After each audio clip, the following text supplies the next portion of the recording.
So what's up sa inyo mga kaibigan, and again, nandito na naman si DJMA para sa isang panibagong vlog. And guys, ito yung ating unang vlog for this year.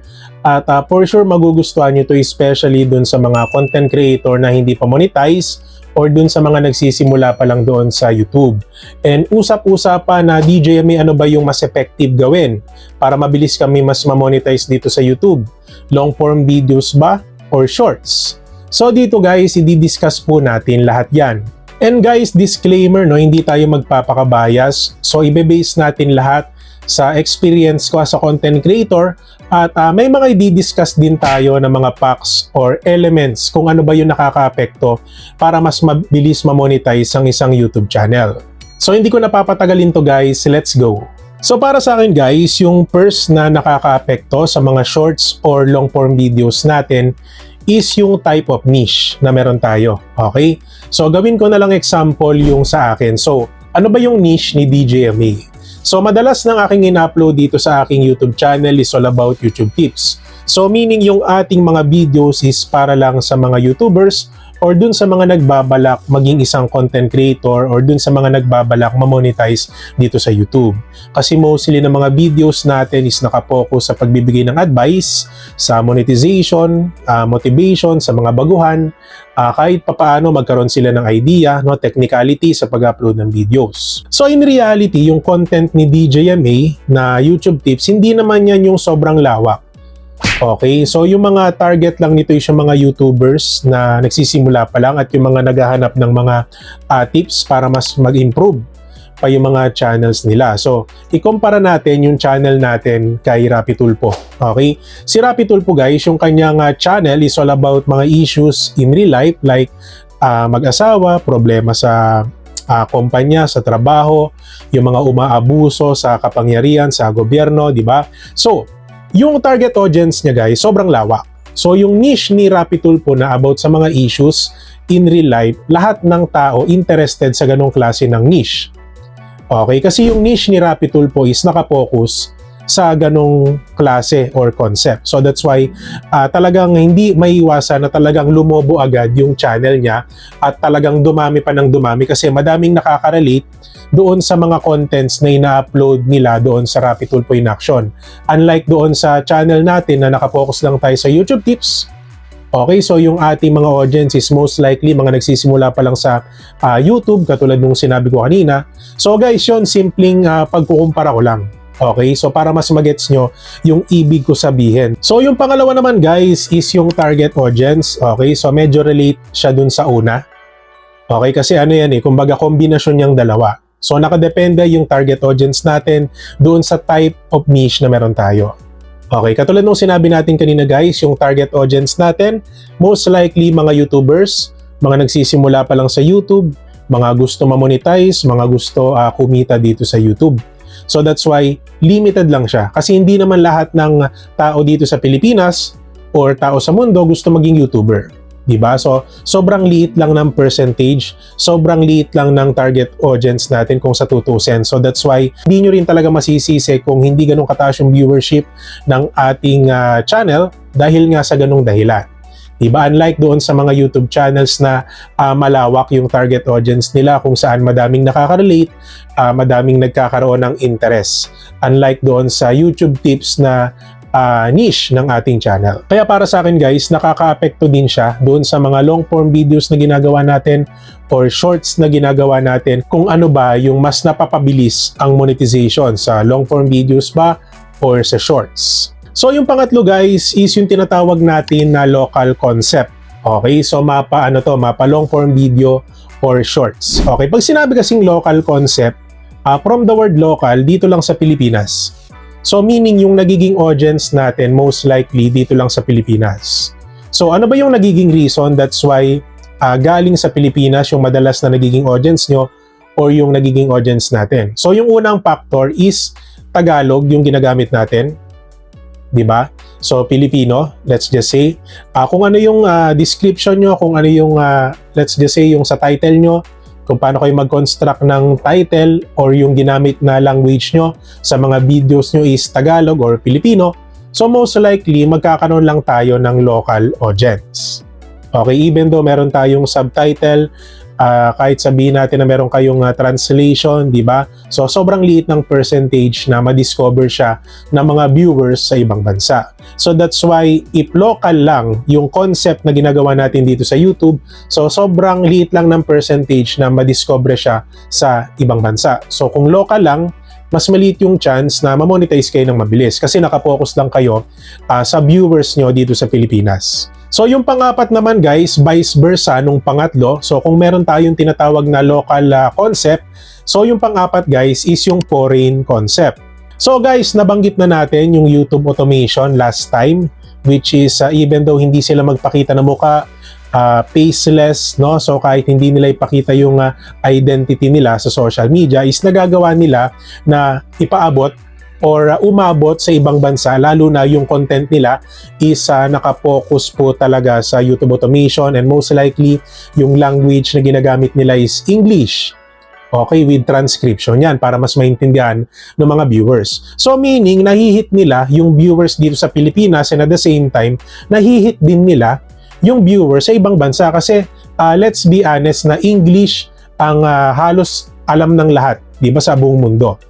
'Di ba, yung Pilipino, Tagalog hindi naman alam ng lahat ng let's just say ng karamihan sa ibang bansa. Pero yung English alam halos lahat, 'di ba, sa buong mundo. Kaya yung foreign concept, yung mga contents na ginagawa natin, lalo na yung concept na ipinapasok natin sa mga shorts and long form videos natin is may element ng international or foreign, diba? So, may chance na ma-discover siya ng mas madaming tao. So, mas madaming tao ang makadiscover, mas mabilis kayo mamamonetize. Mapa long form or kahit shorts man yung ina-upload nyo dito sa YouTube. Isa ka bang gamer or live streamer na naghahanap ng murang recharging platform? I suggest na bisitahin nyo ang CocoDP. Starting December 25 to January 8, merong event ng CocoDP na kung saan pwede ka manalo ng $5 worth of CoCoins sa simpleng pagsali or pag-share ng inyong festive Christmas moments sa kanilang CocoDP FB page posts and X account posts. Hindi lang mga games ang meron dito. So merong live streaming apps and gift cards like Popo Live, iTunes gift card, PlayStation gift cards, Xbox gift cards, Chamet, Sugo Boys Live, Bigo Live, Ayamo, Star Maker, Miko, Nimo TV, Migo Live, at marami pang iba. And sa mga gusto makakuha ng discount sa CocoDP, don't forget to log in para magamit nyo ang discount vouchers sa mga packages na $1 pataas. Click the link na nasa comment section para maging eligible dito. Ngayon, ituturo ko naman kung paano kayo pwede makabili ng Popo Live coins dito sa CocoDP. Una, click nyo lang po yung Popo Live. Step number 1, ilagay nyo po yung user ID number nyo. Step number 2, select your package. Step number 3, pumili kayo ng payment method, at kung gusto nyo po makuha yung maximum 2% discount ng CocoDP, gamitin nyo po ay yung CoCoin. Step number 4, ilagay nyo po yung email address nyo, at yung final step, click buy now. So guys, wala pang 30 seconds, marireceive nyo na po yung packages na binili nyo, at pwede nyo po itong i-check sa inyong mga accounts. So ano pang hinihintay nyo? Visit CocoDP today for more info. So yung panglima guys, hindi mawawala ay yung video effectiveness. Okay, so mapa long form videos or shorts. Every content creator guys, may kanya-kanya tayong skill level. Okay, may kanya-kanya tayong way paano tayo magsalita or mag-narrate sa harap ng camera. No, yung mga faceless channels, may kanya-kanyang strategy paano sila mag-edit. Di ba? Paano sila magkaroon ng effective shorts or videos sa YouTube. So, doon na papasok guys yung skill level na kung saan dapat talaga kung gusto nyo mas maging effective yung video nyo, dapat marunong kayo gumamit ng hook, dapat marunong kayo tumiming, no, doon sa mga gusto nyo ipaalam or gusto nyo i-introduce doon sa videos na ginagawa nyo. Kasi guys, doon talaga nagkakatalo yan. Okay, the more na mas mahaba yung panunood ng audience natin sa ating mga videos, is mas malaki yung chance na mas i-push ni YouTube yung algorithm ng video na yon. At ito yung nagiging reason para mas humakot ang mga long form videos ng watch hours, and pagdating naman sa shorts, mas humakot sila ng shorts views. So dito na nagkakatalo yan guys sa video effectiveness, kaya dapat talaga mag-aral kayo ng iba't ibang klaseng editing at yung CapCut guys, no? So content creator friendly yan, so pwede nyo gamitin ng libre, pero pwede nyo rin bayaran kung gusto nyo let's just say gamitin yung advanced features nya.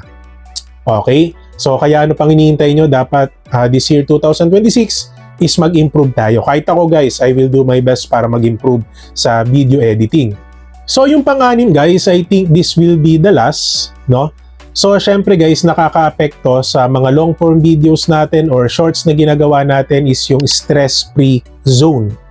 Okay, kung saan ba kayo mas komportable? Kasi may mga content creators na comfortable or komportable sila gumawa ng long form video, and pagdating sa shorts, medyo stress sila. And vice versa naman, may mga shorts creator naman na stress pagdating sa mga long form videos. So meaning nakakaapekto yung productivity ng isang content creator kung saan siya mas komportable na zone. Which is ako guys, mas komportable ako gumawa ng long form video. Honestly, kasi yung mga YouTube tips natin, dahil nga tutorial ito, dahil nga may step-by-step procedure na kailangan sundin, so mahaba po talaga. So that's why most likely na mga videos natin na ginagawa at komportable kong gawin is long-form videos po talaga. Okay, so that's why ito guys, hindi kasi nadadaya yan. Kung saan ka mas komportable, kung saan ka stress-free, sa shorts ba or sa long-form video, so dun ka mag-focus. Kasi the more na mas productive ka sa isang concept, mapa shorts, mapa long-form, so I think dun ka mas mapapabilis ma-monetize. So ngayon guys, sasagutin na natin yung katanungan sa vlog na to. Ano ba yung form na mas mabilis ma-monetize ang isang YouTube channel? Ano ba sa tingin mo, DJMA? Yung form na kailangan namin gamitin, it's either the long form video ba or shorts para mabilis kami ma-monetize dito sa YouTube. So konting recap lang tayo guys, na requirement kasi sa long form video is dapat ma-hit nyo yung 1,000 subscribers and 4,000 watch hours. So guys, hindi to yung semi-monetization So kumbaga ito yung pinakang standard monetization. Okay, so yun yung kailangan nyo sa long form video. And pagdating naman po sa shorts is kailangan nyo po ng 10 million public shorts views within 90 days at ganun din po yung bilang ng subscribers, no. So ngayon guys, konting recap lang hindi ito kumbaga hindi natin doon i-base yung sagot natin. Pero sa akin kasi guys, in my opinion, okay, na-monetize ako sa long form video at para sa akin mas mabilis ma-monetize sa long form videos. So alam ko guys, hati yung ating opinion, yung iba sasabihin na hindi naman mas mabilis kami na monetize sa shorts, DJ. Yung iba naman sumasang-ayon, yes DJMA, tama ka, mas mabilis talaga ma-monetize sa long form. So ito naman yung opinion ko guys. Sa long form videos kasi, yung 4,000 watch hours na yon within last 365 days is sobrang dali lang po ma-hit, lalo na pagka umabot na sa 1,000 views ang isang video or yung dalawang video nyo. Okay, kasi once na umangat na po yung views nyo, tuloy-tuloy na po yan. So ang tendency, the more na mas mahaba yung panonood ng audience nyo doon sa long form video, so mas madaming watch hours ang nadadagdag sa inyo. So ang matindi dito guys, hindi lang naman isang video yung ina-upload nyo. So sinusundan nyo pa ng mas marami. At ang maganda dito guys, 4,000 watch hours lang. So 4,000 watch hours lang ang kailangan nyo sa loob ng isang taon. So that's why mas mabilis talaga siyang ma-hit.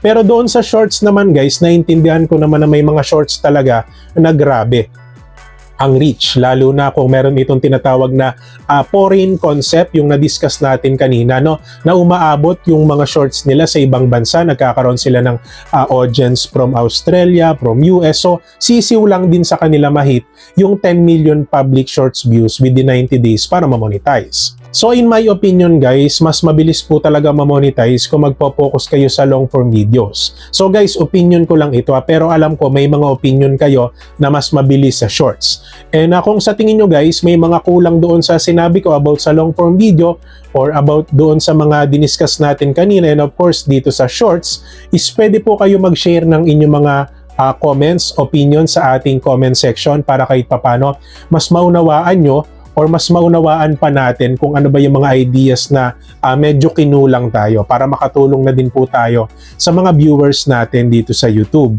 So yun lang naman guys, and kung sa tingin nyo marami po kayong natutunan sa vlog natin for today, don't forget to subscribe my channel DJMA for more videos like this. At syempre guys, hindi po natin kakalimutan i-shout out ang ating mga solid viewers na laging nag-aabang ng vlogs natin weekly. Ayan, so mega love shoutout po pala sa inyong lahat, and of course yung ating mga exclusive members na nagpa-member last month and this month. Ayan, so mega love shoutout po pala sa inyo. So every end of our video, pineplex po natin sila sila para mas makilala po sila ng mga viewers natin dito sa YouTube. At guys, meron din po silang tinatawag na monthly community post na once a month ipinopost po natin sila sa ating community. So guys, yung pa-member po sa ating channel is $1 per month lang po yan. So parang lumalabas na 58 pesos monthly. So ganun lang po kamura, no? And kung sa tingin nyo guys, medyo nabitin po kayo sa vlog natin for today. So meron akong iiwan na isang video rito na makakatulong sa inyo for sure. And of course, yung ating DJMA YouTube Tips playlist na alam kong makakatulong sa mga baguhan na content creator dito sa YouTube. So yun lang naman guys, maraming salamat sa panonood and God bless po sa ating lahat.